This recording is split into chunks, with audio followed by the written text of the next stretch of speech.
অনেক কিছুই বলতে ইচ্ছে করছে, কিন্তু পেশাদারিত্বের যে সীমা আজ পর্যন্ত লঙ্ঘন করিনি, আজ সেই কথাগুলো বলে নিজেকে ছোট করতে চাই না। তবে এটা বলতে পারি যে আজকের যে দৃশ্য আমরা চোখের সামনে দেখলাম, মমতা বন্দ্যোপাধ্যায়ের আদালতে যাওয়া, এই দৃশ্য এই প্রথমবার আমরা দেখতে পেলাম এমনটা কিন্তু নয়। সেদিনও আমরা দেখেছিলাম, আজও আমরা দেখলাম। এই দুটো দিনের মধ্যে পার্থক্য একটাই, যে সেদিন অনেকের অনেক কিছু বলার ছিল, কিন্তু তাদের দাবিয়ে দেওয়া হয়েছিল, চেপে দেওয়া হয়েছিল, তাদের মুখ বন্ধ করে দেওয়া হয়েছিল, কারণ তার হাতে ক্ষমতা ছিল। আজ তার হাতে ক্ষমতা নেই, তাই আদালতে যাওয়ার পর আদালতের বাইরে লোকজন তাকে ঘিরে ধরে চোর চোর বলে তাকে ভরিয়ে দিল, এবং আদালতের ভেতরেও তাকে বলা হলো এখানে নাটক করবেন না। প্রাক্তন মুখ্যমন্ত্রী মমতা বন্দ্যোপাধ্যায় আজ হাইকোর্টে যাবেন, তার দলের ওপরে যে ভোট পরবর্তী হিংসা নেমে এসেছে সেই নিয়ে সওয়াল করবেন। এই বিষয়টা আগের দিন সন্ধেবেলা থেকেই চাউর হয়ে গিয়েছিল। হয়তো চাউর না হলে তার জন্য ভালো হতো, হয়তো অনেকজন লোক যারা সেখানে পৌঁছে গিয়েছিলেন, তাকে ঘিরে ধরে চোর চোর যারা বলেছেন, তারা খবর না পেলে হয়তো সেখানে পৌঁছাতেন না। কিন্তু যাই হোক, মূল বিষয় থেকে সরে না গিয়ে বলি, মুখ্যমন্ত্রী ছিলেন যিনি, মমতা বন্দ্যোপাধ্যায়, তিনি আদালতে পৌঁছেছিলেন এবং তার বক্তব্য ছিল ভোট পরবর্তী হিংসা হচ্ছে। দেখুন, এই যে মমতা বন্দ্যোপাধ্যায় আদালতে গেছেন, আজ আইনজীবী হিসেবে তিনি আদালতে গিয়ে দাঁড়িয়েছেন। সুপ্রিম কোর্টে যখন মমতা বন্দ্যোপাধ্যায় এর আগে গিয়েছিলেন, তিনি কিন্তু আইনজীবী হিসেবে যাননি। যদিও সুপ্রিম কোর্টে গিয়ে মমতা বন্দ্যোপাধ্যায় বক্তব্য রেখে আসার পর তার দলের তরফ থেকে গোটা রাজ্য জুড়ে বিরাট বড় বড় কাট আউটে মমতা বন্দ্যোপাধ্যায়ের ছবি দিয়ে বলা হয়েছিল, মমতা বন্দ্যোপাধ্যায় একেবারে উকিল হয়ে সুপ্রিম কোর্টে লড়াই করতে গেছেন, আপনাদের জন্য, সাধারণ মানুষের জন্য লড়াই করছেন মমতা বন্দ্যোপাধ্যায়, সুপ্রিম কোর্টে গিয়ে লড়াই করছেন, দেখুন একবার, এই সমস্ত কথা বলে অনেক কিছুই ছড়ানো হয়েছিল। কিন্তু সুপ্রিম কোর্টে গিয়ে মমতা বন্দ্যোপাধ্যায় সেদিন যে কথাগুলো বলেছিলেন বা যেভাবে যা দেখতে পাওয়া গেছিল, it was one of the most embarrassing things we had watch till date. কিন্তু সেখানে মমতা বন্দ্যোপাধ্যায়কে সুপ্রিম কোর্টে বক্তব্য রাখার জায়গা দেওয়া হয়েছিল, তার কারণ তিনি ছিলেন তখন মুখ্যমন্ত্রী। মুখ্যমন্ত্রীর যে পদমর্যাদা, যে সম্মান, যে শ্রদ্ধা, সেই জায়গাটা কিন্তু তাকে দেওয়া হয়েছিল। এবার আজ এই যে হাইকোর্টে গেছেন, মমতা বন্দ্যোপাধ্যায়ের দাবি তিনি আইনজীবী হিসেবে গেছেন, তার লয়ের ডিগ্রি রয়েছে, সেই কারণে তিনি গেছেন, এবং তার বক্তব্য ভোট পরবর্তী হিংসা হচ্ছে, পুলিশ কোনো ব্যবস্থা নিচ্ছে না, এই নিয়ে আদালতের তরফ থেকে একটা নির্দেশ যেন সামনে রাখা হয়। এবার বিষয়টা হচ্ছে, তিনি যা বলেছেন সেই নিয়ে আদালতের বাইরে তো চর্চা হবেই, ভেতরেও কিন্তু তাকে পাল্টা জবাব দেওয়া হয়েছে রাজ্যের তরফ থেকে। বর্তমান রাজ্য সরকারের তরফের যে আইনজীবী উপস্থিত ছিলেন আদালতে, ধীরাজ ত্রিবেদী, তিনি বলেন যে দেখুন, এই যে অভিযোগগুলো করা হচ্ছে ভোট পরবর্তী হিংসার, এর কোনো ভিত্তি নেই। বলা হচ্ছে 2000-এর বেশি অভিযোগ রয়েছে, কিন্তু সেই অভিযোগগুলো কে কখন করছে সে সম্পর্কে নির্দিষ্ট তথ্য সামনে রাখা হচ্ছে না। পুলিশ সব জায়গাতেই যথেষ্ট সক্রিয় রয়েছে, যথেষ্ট সতর্ক রয়েছে, কিন্তু যে অভিযোগ সামনে রাখা হচ্ছে সেগুলো সম্পর্কে বিস্তারিত তথ্যও দেওয়া হচ্ছে না। তারই সঙ্গে রাজ্যের আইনজীবী বলেন যে দেখুন, 2021-এ যখন ভোট পরবর্তী হিংসা হয়েছিল, আদালতকে 5 জন বিচারপতির একটা বেঞ্চ তৈরি করতে হয়েছিল ভোট পরবর্তী হিংসা খুঁজে বের করার জন্য। তাহলে এক্ষেত্রে এবারেও আগে তো আদালতকে খুঁজে বের করতে হবে কোনটা ভোট পরবর্তী হিংসা, তারপর তো নির্দেশ সামনে আসবে আদালতের। মানে আদৌ যে অভিযোগগুলো হচ্ছে সেগুলো ভোট পরবর্তী হিংসার অভিযোগ নাকি অন্য কিছুর অভিযোগ, সেগুলো তো আগে খুঁজে বের করতে হবে, তারপরে না আদালত অন্তর্বর্তী নির্দেশ দেবে। মমতা বন্দ্যোপাধ্যায় আজ এই যে হাইকোর্টে গিয়ে সওয়াল করেছেন এবং এই যে পরিসরটা তাকে দেওয়া হয়েছে, সেটা কিন্তু এই কারণে নয় যে মমতা বন্দ্যোপাধ্যায় দারুণ দুধে কোনো উকিল। আবারও তিনি একটা চেয়ারে এতদিন ছিলেন, আজ তিনি সেই চেয়ারে নেই, কিন্তু সেই চেয়ারটার একটা মর্যাদা, সম্মান রয়েছে। এখনো পর্যন্ত তিনি এই রাজ্যের প্রাক্তন মুখ্যমন্ত্রী, সেই যে একটা সম্মান এবং মর্যাদার জায়গা, সেটা কিন্তু তাকে দেওয়া হয়েছে। এবং মমতা বন্দ্যোপাধ্যায় আজ আদালতে গিয়ে যেটা করেছেন, যা ঘটনা আজ ঘটেছে, আজকের যে দৃশ্য আমরা চোখের সামনে দেখতে পেয়েছি, সেটা কি, এটা সম্পর্কে বলতে গেলে আদালত চত্বরেরই একজন আইনজীবী একটি মন্তব্য করেছেন, এর থেকে বেটার কিছু বলা যায় না, এর থেকে ভালোভাবে এর জবাব দেওয়া যায় না। একজন আইনজীবী আদালত চত্বরে বলছেন যে যারা এতদিন বলে এসেছে হাইকোর্টের বিচারপতিদের মানি না, তারা আজ হাইকোর্টে এসেছে শেল্টার চাইতে। যারা এতদিন জাজেদের ওপর হামলা করিয়েছে, যারা জাজেদের নামে পোস্টার বার করিয়েছে, তারা আজ হাইকোর্টে এসেছে নাটক করতে। দেখুন, আইনের জগতের একজন ব্যক্তি, তিনি রাজনীতিতে গেছেন, এই বিষয়টা খুবই সাধারণ, আমরা হামেশা এই জিনিসটা দেখতে পাই। এবং একজন রাজনীতিবিদ যার কাছে একটা ল ডিগ্রি রয়েছে, আইনের একটা ডিগ্রি রয়েছে, তিনি সওয়াল করতে যাবেন আদালতে, এখানেও কোনো সমস্যা নেই। যদিও এই ডিগ্রির ক্ষেত্রে বেশ কিছু জায়গা রয়েছে, প্রশ্নের জায়গা, চোরাবালি রয়েছে। বার কাউন্সিল অফ ইন্ডিয়ার তরফ থেকে কিন্তু বেশ কিছু প্রশ্ন সামনে রাখা হয়েছে। মমতা বন্দ্যোপাধ্যায়ের ডিগ্রি, তার রেজিস্ট্রেশন, তার ভ্যালিডিটি, এই সমস্তগুলো নিয়ে কিন্তু বেশ কিছু প্রশ্ন করা হয়েছে। আদৌ তিনি সওয়াল করতে পারেন কিনা সেই সমস্ত কাগজপত্র ঠিকঠাক আছে কিনা এই নিয়ে কিছু প্রশ্ন করা হয়েছে। কিন্তু তাও একজন রাজনীতিবিদ, তিনি নিজের দলের মামলা লড়তে যাবেন, তার কাছে একটা ল ডিগ্রি আছে, তাই তিনি প্রশ্ন করবেন, আদালতে গিয়ে সওয়াল করবেন, এটার মধ্যে কোনো সমস্যা নেই। প্রশ্ন কোথায় উঠে আসে? এক হচ্ছে মামলার মেরিট বা গুণগত মানটা কোথায় আছে সেই নিয়ে, এবং আরেক হচ্ছে মামলার অভিসন্ধিটা কি, এই গোটা জিনিসটার অভিসন্ধি কি সেই নিয়ে প্রশ্ন উঠে আসে।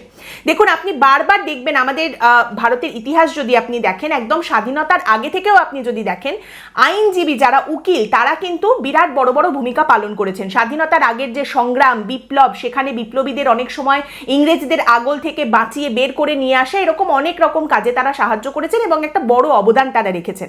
স্বাধীনতার পরের ভারতের দিকে যদি আপনি তাকান, বাবা সাহেব আম্বেদকরের মতো মানুষকে আপনি দেখতে পাবেন, কিংবা আরো আধুনিক যুগে যদি আপনি চলে আসেন, তার মাঝখানেও প্রচুর এরকম উদাহরণ আছে। আপনি একদম আধুনিক দিকে যদি চলে আসেন, তাহলে সেক্ষেত্রে রাম জেঠমালানি, পি চিদম্বরম, অরুণ জেটলি, সলমান খুরশিদ, এইরকম সমস্ত দুঁদে আইনজীবী এবং রাজনীতিবিদদের আপনি কিন্তু দেখতে পাবেন। মমতা বন্দ্যোপাধ্যায় তাদের মধ্যে একজন নন। তার কারণ হচ্ছে এই প্রত্যেকের যাদের নাম বললাম তাদের মধ্যে একটা কমন বিষয় রয়েছে, they all had respect for the law. আইনের প্রতি, বিচার ব্যবস্থার প্রতি তাদের একটা সম্মান, একটা শ্রদ্ধা ছিল। তারা যে মামলাই লড়ুন না কেন, যে পক্ষে বিপক্ষে যেখানেই দাঁড়ান না কেন, তারা ঠিক হন ভুল হন, আইনের প্রতি একটা শ্রদ্ধা তাদের ছিল। মমতা বন্দ্যোপাধ্যায় সেটা নেই। বারবার তিনি মুখে বলতে পারেন, কিন্তু সরকারে থাকাকালীন তাকে এবং তার প্রশাসনকে যেটা করতে দেখতে পাওয়া গেছে বারবার, সেখান থেকেই স্পষ্ট যে আইনের প্রতি শ্রদ্ধার জায়গাটা নেই। বারবার দেখা গেছে আদালতের নির্দেশ তিনি এবং তার প্রশাসন অমান্য করেছেন।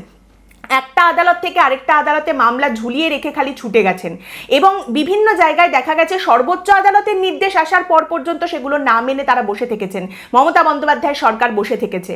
এবং এই দলের, মানে পূর্বতন শাসক দলের কিছু আইনজীবীরা ছিলেন যাদের কাজটাই এটা ছিল, গাঁজা কেস, ভুয়ো মামলা দিয়ে দিনের পর দিন সেই মামলাগুলোকে ঝুলিয়ে রাখা, নিরপরাধ মানুষকে হেনস্থা করা। দেখুন, আমি আমার ব্যক্তিগত বিষয় নিয়ে খুব কমই কথা বলি, এবং আমি একটা বা দুটো পর্ব করেছি এই নিয়ে, কিন্তু আমার বিরুদ্ধেও যখন পূর্বতন সরকার, পূর্বতন শাসক দলের তরফ থেকে মামলা দেওয়া হয়েছিল, সেখানে আমাদের তরফ থেকে একটা উদাহরণ দিয়ে আমি আপনাদের বলছি যে কিভাবে হেনস্থা করা হয়। আমাদের তরফ থেকে যখন অনেক খাটাখাটনি করে 15-16 পাতার একদম পুরো তৈরি করা হয়েছে পিটিশন, এবং যেখানে লেখা হয়েছে যে কেন এই মামলা ভুয়ো, কেন এই মামলার কোনো ভিত্তি নেই, সেখান থেকে যখন রাজ্যের আইনজীবীর দিকে প্রশ্ন করা হয়েছে যে আপনাদের এই যে মামলা, এই মামলা কি আপনারা অকারণে দিয়েছেন, এই মামলা কি শুধুমাত্র হেনস্থা করার জন্য দিয়েছেন, উত্তর এসেছে একটা শব্দে, নো, জাস্ট নো। এইভাবে দিনের পর দিন একটা শব্দে, একটা কথায়, একটা বাক্যে কোনো রকম একটা কিছু বলে দেওয়া, বারবার সেটাকে ঝুলিয়ে রাখা, আজ আমরা দেখতে পাচ্ছি না, আজ আমরা আসতে পারছি না, তাই আমাদের আরেকটু সময় দিন বলে পরের দিন আরও একটা ডেট চেয়ে নেওয়া, এইভাবে জিনিসটাকে ঝুলিয়ে রাখা হয়েছে, হেনস্থা করা হয়েছে। এমনকি আমার আইনজীবী হাইকোর্টের তরফ থেকে যে স্টে অর্ডার আছে সেটা কমিউনিকেট করতে যখন নিম্ন আদালতে গিয়ে পৌঁছেছেন, আমার একজন আইনজীবীর বিপরীতে অন্তত 50 জন আইনজীবীকে দাঁড় করিয়ে শুধু চিৎকার চেঁচামেচি করানো হয়েছে পুরো প্রক্রিয়াটায় দেরি করানোর জন্য। এইভাবে ভয় দেখানো, ইন্টিমিডেশনের চেষ্টা ক্রমাগত চলেছে। নিরপরাধ মানুষকে এইভাবে হেনস্থা করা হয়েছে বারবার। এইখানে আমি যদি প্রশ্ন করি, তাহলে এই সমস্ত কাজের জন্য আদালতে আদালতে যাদের পুষে রাখা হয়েছিল, বৈশানর চট্টোপাধ্যায়, কল্যাণ বন্দ্যোপাধ্যায়, অশোক দেব, এসব বড় বড় নাম আমি ছেড়েই দিলাম, বিভিন্ন আদালতে আদালতে যাদের এসব কাজের জন্য পুষে রাখা হয়েছিল, আজ তারা কোথায়? এই প্রশ্ন করলে কি শালীনতা লঙ্ঘন করা হবে? এবং এখানেই আজ বলতে হয় একটা কথা তো অবশ্যই, মমতা বন্দ্যোপাধ্যায়কে ধন্যবাদ ভয়টা কাটিয়ে দেওয়ার জন্য, এই আইন আদালত ভুয়ো মামলার ভয় কাটিয়ে দেওয়ার জন্য তাকে অনেক ধন্যবাদ। এবং তিনি আর তার প্রশাসন আর তার সরকার চোখে আঙুল দিয়ে আরো বেশি করে দেখিয়ে দিয়ে গেছেন যে কেন সরকারকে প্রশ্ন করা জরুরি। যে সরকারই হোক না কেন, আগের সরকার, এই সরকার, এরপর যে সরকার আসবে, আমরা এই শিক্ষাটা খুব ভালো করে পেয়েছি এবং ভয়টা খুব ভালো করে কাটাতে পেরেছি, এবং সেই জন্যই প্রশ্নটা করে যাব।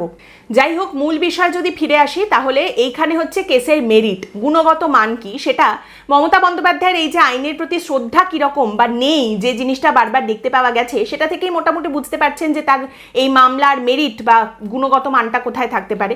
তাহলে দ্বিতীয় জায়গাটা হচ্ছে অভিসন্ধি। দেখুন, অভিসন্ধি এই মুহূর্তে হচ্ছে ভেসে থাকা, এই মুহূর্তে জলের ওপরে থাকা, বিরোধিতায় কোথাও একটা জায়গা বজায় রাখা। ব্যাপারটা হচ্ছে যে এখন এই মুহূর্তে তৃণমূল কংগ্রেসের অনেকেই রয়েছেন যারা কিন্তু পাল্টি খেয়ে গেছেন, অনেকে রয়েছেন যারা এখনো পর্যন্ত অপেক্ষা করছেন, যাবেন বলে ওঁত পেতে বসে রয়েছেন, আবার কিছু লোকজন রয়েছেন যাদের যাওয়ার কোনো জায়গা নেই তারা যাবেন না।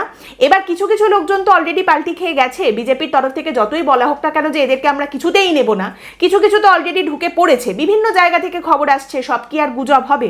এবং সব থেকে বড় কথা, যারা দুদিকের হয়ে খেলছিল এতদিন তারা তো ডেফিনেটলি মিশে গেছে ওই দিকে।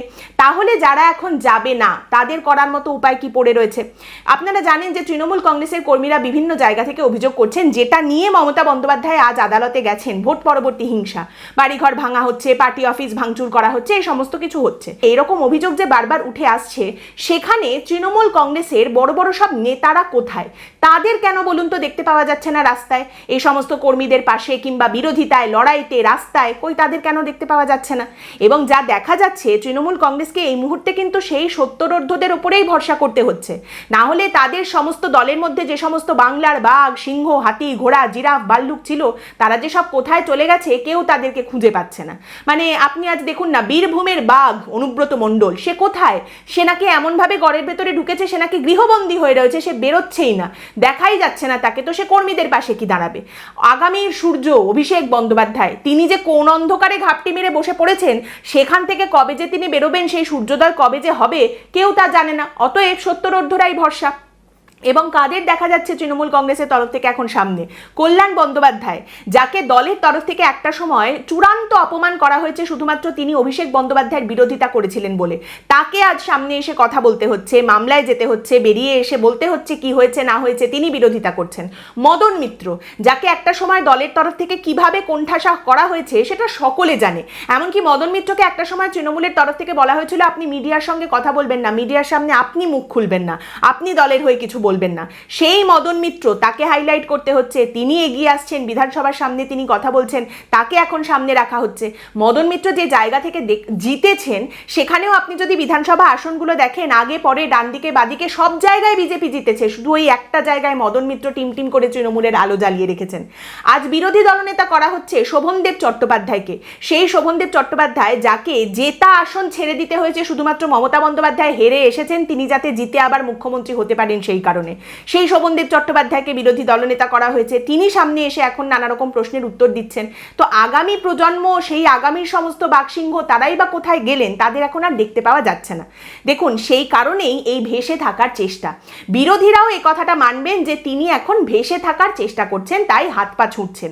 দেখার বিষয় এটাই যে হাত পা ছুঁড়ে কতক্ষণ তিনি জলের উপরে ভেসে থাকতে পারেন, কারণ তার আগামী প্রজন্ম যা তিনি তৈরি করেছেন, তারা তো ওনাকে একটা লাইফ বোটও দিতে পারবে না। নিজেরাই তারা ডুবে যাচ্ছে, নিজেদেরই সামলাতে পারছে না, ওনাকে আর লাইফ বোট দেবে কি করে? আর বিরোধীদের কথা যদি বলতে হয়, তাহলে কাল যারা বিরোধী ছিলেন আজ তারা শাসকের আসনে বসেছেন। শাসকের আসনে বসার পরেও কিছু বিধায়ক তারা এখন মনে হয় ভুলে যাচ্ছেন যে তারা এখন শাসকের আসনে রয়েছেন। তাই এখন তারা যে আসনে রয়েছেন, সেই আসনের একটা আলাদা গরিমা, একটা আলাদা মর্যাদা রয়েছে। তাই এই মমতা বন্দ্যোপাধ্যায়ের হাইকোর্টে যাওয়া নিয়ে তারা যে সমস্ত চানাচুর মার্কা কথাবার্তা বা রিয়াকশন মন্তব্য করেছেন, সেই কথাগুলোই আমি একদমই গেলাম না। বরং আমাদের রাজ্যের বর্তমান মুখ্যমন্ত্রী শুভেন্দু অধিকারী, তিনি যে বক্তব্য সামনে রেখেছেন এই গোটা বিষয়টা নিয়ে, সেটার থেকে ভালো উত্তর শাসকের তরফ থেকে এই মুহূর্তে আর কিছু হতে পারে না। মমতা বন্দ্যোপাধ্যায়ের হাইকোর্টে যাওয়া নিয়ে যখন মুখ্যমন্ত্রী শুভেন্দু অধিকারীকে প্রশ্ন করা হয়, শুভেন্দু অধিকারী বলেন, দেখুন আমার অনেক কাজ আছে, এই সমস্ত প্রশ্নের উত্তর দেওয়ার সময় আমার কাছে নেই, এসব নিয়ে আমি ভাবিও না, আমার অন্য অনেক কাজ আছে, সেসব নিয়ে আমাকে ভাবতে হয়। এর থেকে ভালো উত্তর শাসকের তরফ থেকে এই মুহূর্তে মমতা বন্দ্যোপাধ্যায়ের এই মামলা আদালতে যাওয়া নিয়ে আর কিছু হতে পারে না। একদম শেষে আসি এই কাউন্টারের কথায়। আমি বলেছি আপনাদের প্রত্যেকদিন যখন আমরা পর্ব করব, কাউন্টার আপনারা দেখতে পাবেন, দিনগুলো কিভাবে আস্তে আস্তে কমছে, কতদিনে আমরা দাঁড়িয়ে রয়েছি সেটা আপনারা দেখতে পাবেন। এই কাউন্টার সম্পর্কে যারা জানেন তারা তো জানেনই, আর যারা জানেন না তাদের জন্য আমি আমার পর্বের লিঙ্কটা প্রথম কমেন্টে দিয়ে রাখছি। এই এপিসোডের নিচে আপনারা ডেসক্রিপশন বা প্রথম কমেন্টে লিঙ্কটা পেয়ে যাবেন, সেখানে গিয়ে আপনারা পর্বটা দেখে নিতে পারেন, তাহলেই কিন্তু কাউন্টারের বিষয়টা বুঝতে পারবেন। এবার আমি যে তিনটে কাজের কথা সামনে রেখেছিলাম, তার মধ্যে আমি বলেছিলাম যে দুটোর জন্য টাকা পয়সারও দরকার নেই, শুধু সরকারের সদিচ্ছা এবং কলমের খোঁচাতেই সেটা হয়ে যাবে। এবং সেখানে যারা নেতিবাচক মন্তব্য করেছিলেন যে এত তাড়াতাড়ি কি করে হবে, আপনি এত তাড়াতাড়ি কেন কাজের কথা বলছেন, তাদের উদ্দেশ্যে বলি, অলরেডি কিন্তু সরকার ওই তিনটের মধ্যে একটা কাজের ক্ষেত্রে বেশ কিছু পদক্ষেপ নিতে শুরু করে দিয়েছে। চাকাটা কিন্তু সেক্ষেত্রে ঘুরতে শুরু করেছে। কাজেই তাড়াহুড়ো করে আমরা বলছি বিষয়টা একেবারেই তা নয়। তো যে কাজটার ক্ষেত্রে সরকারের পদক্ষেপ দেখতে পাওয়া যাচ্ছে সেটা হচ্ছে তৃণমূল কংগ্রেসের দুর্নীতি সর্বসমক্ষে রাখা। সেখানে কি ধরনের পদক্ষেপ দেখা গেছে সরকারের তরফ থেকে? আপনারা জানেন যে কোনো দপ্তরের আধিকারিক আমলা তারা যদি দুর্নীতির সঙ্গে যুক্ত থাকেন, তাদের বিরুদ্ধে যদি অভিযোগ থাকে, সেই তদন্ত করার জন্য সিবিআই এর রাজ্য সরকারের কাছ থেকে অনুমতি নিতে হয়। কিন্তু এইবার মুখ্যমন্ত্রী শুভেন্দু অধিকারী জানাচ্ছেন যে সেই অনুমতি নেওয়ার কোনো প্রয়োজন নেই। তিনটে দপ্তরের দুর্নীতির তদন্তের ক্ষেত্রে রাজ্য সরকারের তরফ থেকে সিবিআইকে প্রয়োজনীয় অনুমোদন দিয়ে দেওয়া হয়েছে। অর্থাৎ সেই তিনটি দপ্তরের যে সমস্ত আধিকারিকের বিরুদ্ধে অভিযোগ রয়েছে তাদের বিরুদ্ধে কিন্তু এইবার সিবিআই তদন্ত একদম তরতর করে এগিয়ে নিয়ে যেতে পারবে, সেই পথটা খুলে দেওয়া হয়েছে। তারই সঙ্গে আপনারা জানেন তৃণমূল কংগ্রেসের বিধায়ক দিলীপ মণ্ডলের বাড়িতে পুলিশ হানা দিয়েছিল এবং পুলিশ সেই বাড়িতে পৌঁছানোর পর দিলীপ মণ্ডলের যে বাগান বাড়ির সামনে উঠে এসেছে মশাই উড়ে, বাপরে বাপ, দেখে একেবারে চক্ষু চড়কগাছ হয়ে যাওয়ার অবস্থা। কি নেই সেই বাড়িতে, বাঘ হরিণ থেকে শুরু করে কি যে আছে আর কি যে নেই সে তো আর বোঝা যাবে না। যদিও পুলিশ তার বাড়িতে গেছে অন্য কারণে, অভিযোগটা অন্য ছিল, কিন্তু এই ভদ্রলোক একটা সময় আমাদের রাজ্যের পরিবহন প্রতিমন্ত্রী ছিলেন। তো সেখান থেকে এইরকম একখানা প্রাসাদ আর এইরকম একখানা বাড়ির ভেতরে একেবারে চিড়িয়াখানা তিনি কি করে তৈরি করেছিলেন, সেখানে কিন্তু বেশ কিছু প্রশ্ন থেকেই যায়। আশা করা যায় সেই নিয়েও নিশ্চয়ই তদন্ত এগোবে।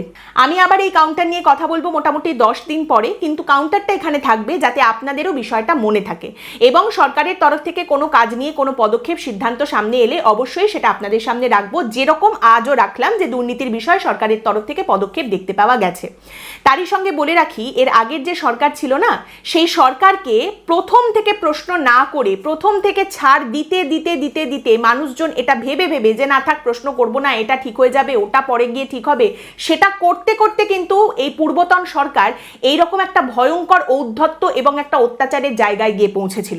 এবং তারই সঙ্গে বলি, দেখবেন ছোটরা যদি কোনো খারাপ শব্দ ব্যবহার করে, বাবা মা তাকে শাসন করার পরিবর্তে যখনই বলতে থাকে না আচ্ছা ঠিক আছে ছোট তো কিছু হবে না, ঠিক হয়ে যাবে, বড় হলেই বুঝতে পারবে এটা বাজে শব্দ, নিজে নিজেই বলা বন্ধ করে দেবে, এটা যখন করতে থাকে একদিন দেখা যায় সেই ছোট্ট বাচ্চাটা বড় হয়ে নিজের বাবা মাকে সেই খারাপ শব্দটা বলে সম্বোধন করছে। প্রথম থেকেই সুরটা বাঁধতে হয়, না হলে কিন্তু পরে গিয়ে সবটাই বেসুরো হয়ে যায়, বারবার আমরা দেখেছি। আজকের পর্ব এখানেই শেষ করছি। আপনাদের মতামত অবশ্যই জানাবেন। পরের দিন দেখা হবে অন্য একটি বিষয় নিয়ে আলোচনায়। ভালো থাকবেন।